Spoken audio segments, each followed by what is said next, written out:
What are some of the treatments that's, well, I know like now we're in the technology stage, different Mm-hmm. medicines, that type of thing. What are some of the treatments besides pain medicine that's available if you have either the trait or the actual disease? Okay.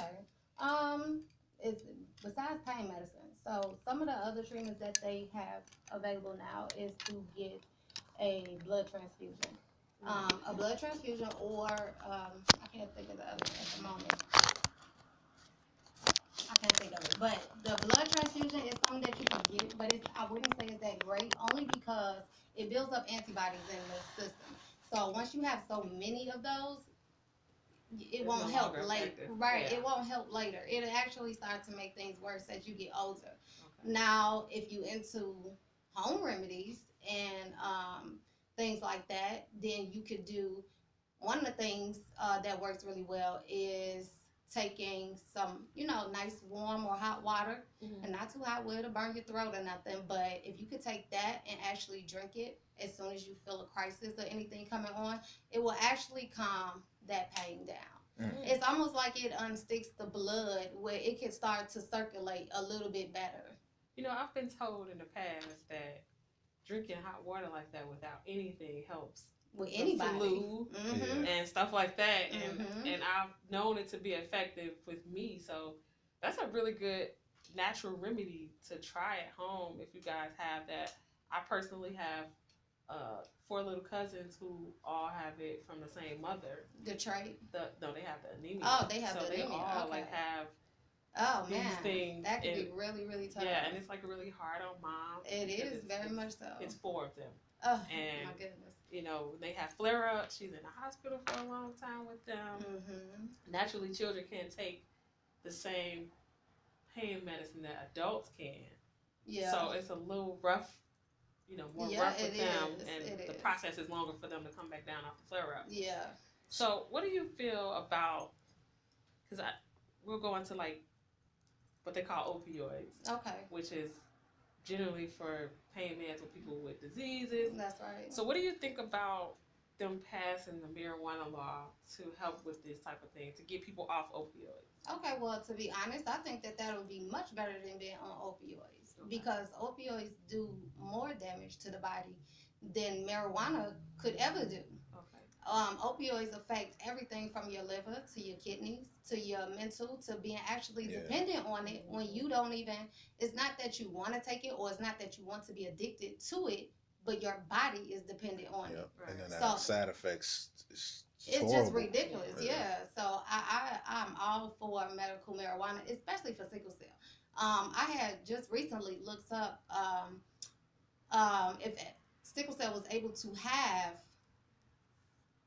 medical marijuana right now. And right now, the law is that we cannot. They have not put us in the list of people who can have medical marijuana for sickle cell. Not yet, at least. But cancer is up there. And if you ask me, not to discredit nobody with cancer, but this is something people been dealing with from the day they was born. Everybody who has cancer has not been dealing with that since they were born. Yeah, yeah, that's something. I was looking at some of the stats here, and the numbers are just astonishing. This is coming from the CDC, where it talked about basically one out of every 365 uh, African Americans have sickle cell. That's why this is something that's very important One in our out of community. 365. That's a lot. It's a lot. It's a lot. Yes, a lot. And they talked about in the Hispanic community that one out of 16,300 Hispanic Americans that happens at birth. And then and this is something that you talked about the difference, and I didn't know really the difference between the disease and the trait. Yes. And thank you for sharing that with us. No is that problem. 1 out of 13 African American babies are born with the sickle cell trait. That's right. So you have to be really careful when they grow up and want to have children and get married. Educate your kids. Educate them. Both parties, both adults need to be tested, so that way they can make those decisions if they want to have a child with sickle cell anemia. Yeah. So go ahead. I'm sorry. So is it safe to say that like when children are born, should they be tested immediately? I mean, 'cause they do a lot of tests anyway when children are born and take blood for all of these type of other stuff. But I don't think that they specifically target to test them for this trait. Should it be something that mothers should request? Yes, indeed. If that hospital, I would advise you to ask. Even if you know that, you may have heard of sickle cell, or you may have a family member with the trait, just ask when that child is born. Just ask them to give that test. Because every hospital doesn't run those tests. Now, fortunately, the hospital that I went to, they did run that test. And that's how I knew that my son had the trait. Okay. So one of the questions I want to ask you, and again, if it's getting too personal, nothing too personal when it comes to sickle cell. So you mentioned something as far as parents having that discussion about having a family. How did that conversation, or did you have that conversation? You said you have a young one, young son. Was that correct? That has the sickle cell trait. Yes. Was that something that you considered, or? Oh, definitely. Indeed, it was. And how did that conversation go, or did it happen? Oh, it definitely went. It was more so like, hey, have you ever heard of sickle cell? Okay. And it was like, no, not really. Okay, well, you should just go get tested just to see if you have the trait, because if you have the trait too, our baby could possibly come out with the disease. And that's kind of, you don't want to say, no, we don't want to have children, but it's almost like, do I want my child to suffer with this disease? How hard is it to have a baby with the disease? Oh, it's ridiculously hard. Okay, it's so hard that it make you not want to have any more. That's how hard it is. And sadly enough, there was one young lady who had the disease. She was fortunate enough to have 5 children. And she purposely kind of did it, I guess, because she wanted to live a legacy, leave her legacy or whatever with her husband. But sadly, she passed away because of it, because it was just too much on her body. So the kids didn't have the disease? Kids had the trait. Just the trait? Oh, okay. So is it possible, I'm sorry, go ahead. No, go ahead. Is it possible that if both parents don't have it, that the child can still get the disease? Like if one parent has it and the other parent don't? No. Okay. And it's likely that child might have the trait or might have nothing at all. Right. Yeah. One of the things in looking at some of the stats here is it talked about sickle cell related deaths among African American children younger than 4 years of age dropped by 42%. Yes. Which is and that was from like looking at from 1999 to about the early 2000s. So do you think this drop has become based on education? Technology. Technology, that's a good point. Yeah. Awareness. I indeed think so. Only because typically when people have the trait, they tend to function more normally. What parents don't, or even teachers at school or work or whatever, will push these students or their employees to the point of no return where they can actually faint and die right then and there. And only because they got the trait, they function normally all day life, but they are not normal. Now let me ask you, I've done some research, and I see this a cure with the spine, like they tap into the spine and they do a bone marrow transplant? Yes. And how does that work? Okay, so with the bone marrow transplant, you have to have a sibling of the same mother and father. And that's the only way you can get that bone marrow transplant. We have a really nice hospital. I always love this hospital, University of Illinois. They do those type of treatments. But right now they working on half siblings. So if you don't have a full sibling from your mother and father, and you can't get that type of transplant done, then they do have a half sibling. Because it has to be like a blood match or something, or what? It has to be a bone marrow. A bone marrow match. Okay. Yes. So the only way to get it done is right now. I don't know about later, but right now is through a full blood brother and sister. Now, and people really have to research that, because I even thought about it.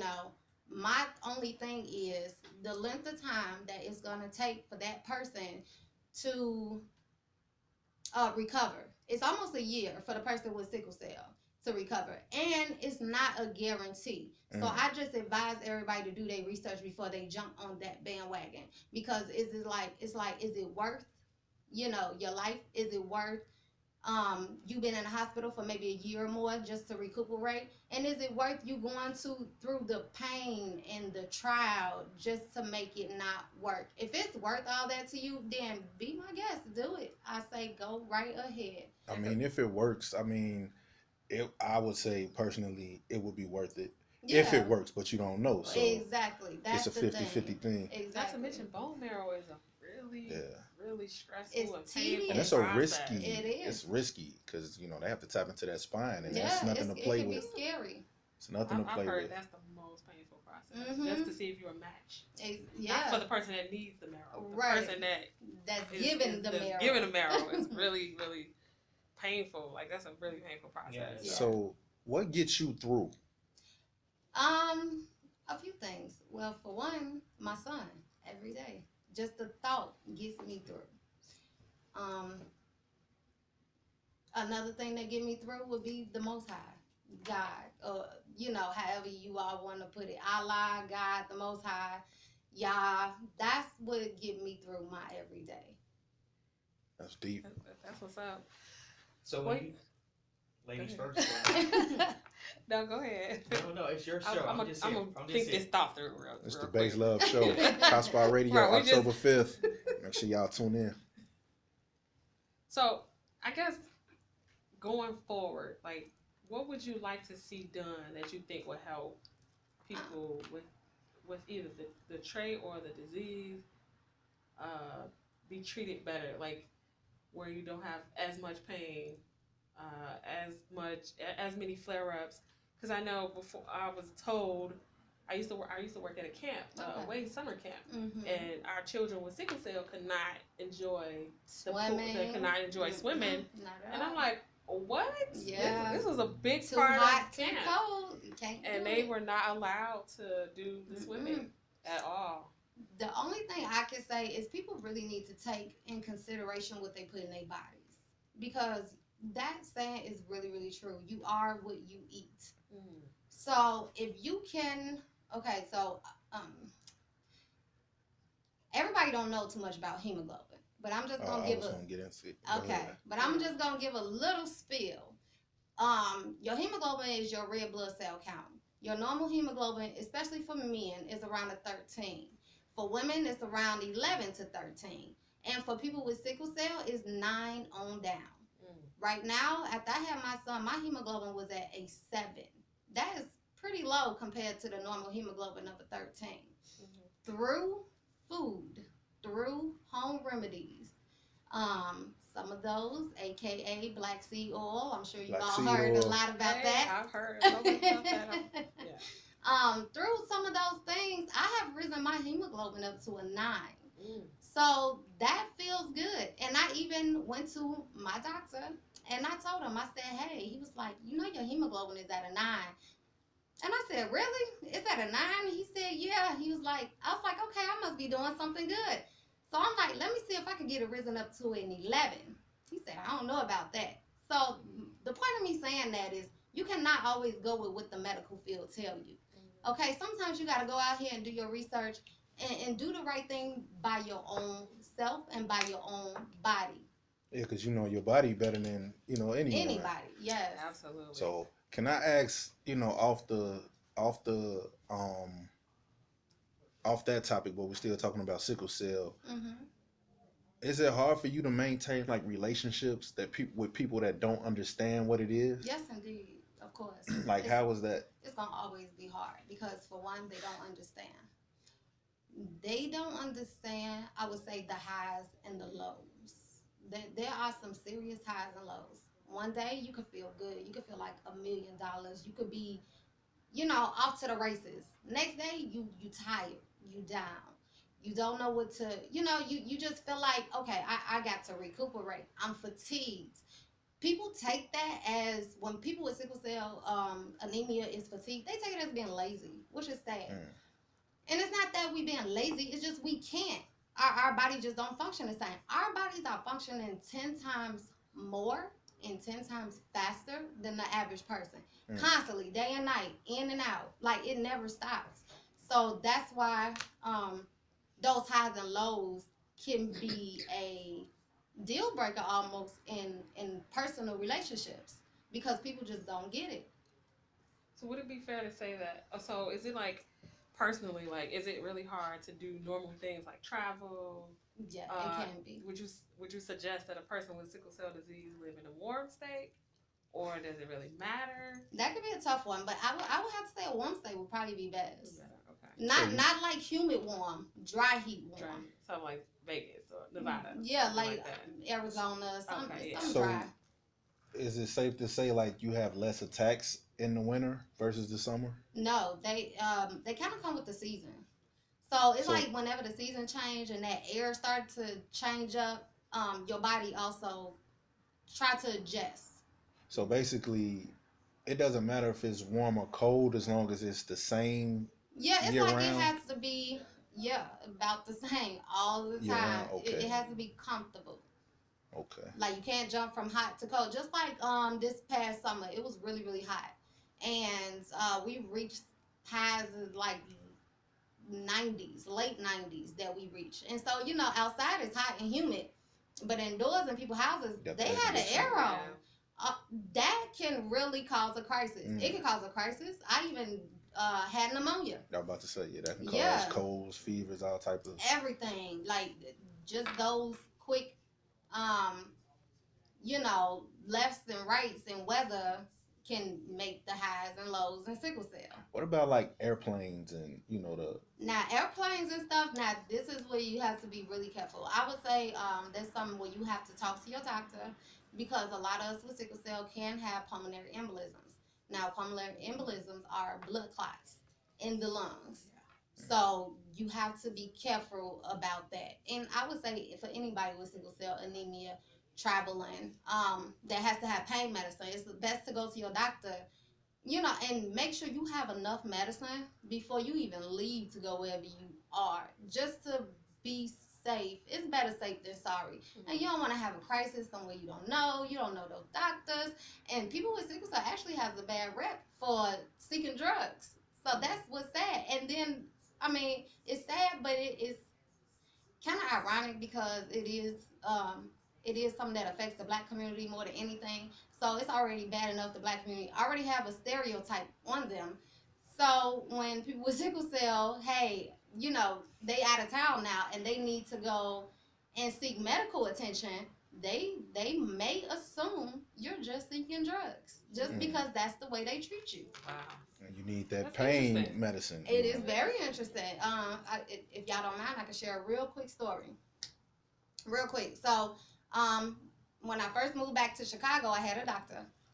I call him the crazy doctor because this is one of my first doctors. So I call him the crazy doctor. And this doctor told me, like, right off bat, you know, you people with sickle cell, y'all crazy. Y'all need to, yeah, I don't know what to do with y'all. Y'all come in here and y'all sick of drugs, and y'all get mad if y'all can't get y'all drugs. And we only talking about pain medicine.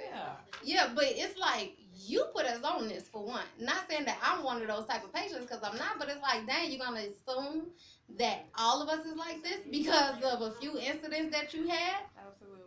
So it's just sad. It is really, really sad how we get treated. I even had one in the emergency room. I had a doctor come and he told me, well, this ain't as bad as cancer. I don't know what's wrong with you. Yes, he did. So is it even ethical to it tell is a patient not. something like that? No. Like, and you in a lot of pain, and you probably like, yeah, you ready to fight? you want to trade places? Exactly. Oh man. And see if you can handle what I'm handling, and then you tell me if it's worse than cancer. How would you know?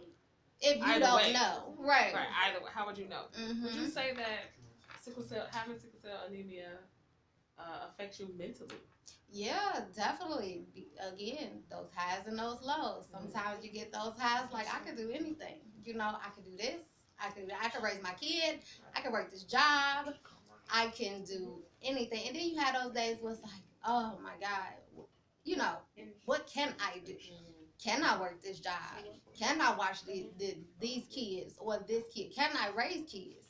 Again, you have those highs and those lows. So for the people who don't have an outlet like you do, like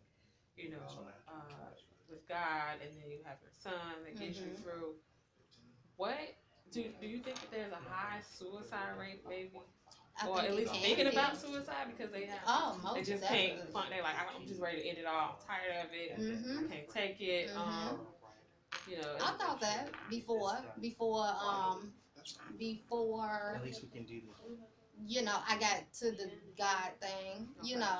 I've thought suicide a few times. As far as, so what happens is that it's like you can't be normal. You want to be normal, and you can't. So it's almost like you're constantly saying, "What is my worth?" That is the thing. What is my worth? And you have to. I would say people need to start talking to other people with sickle cell.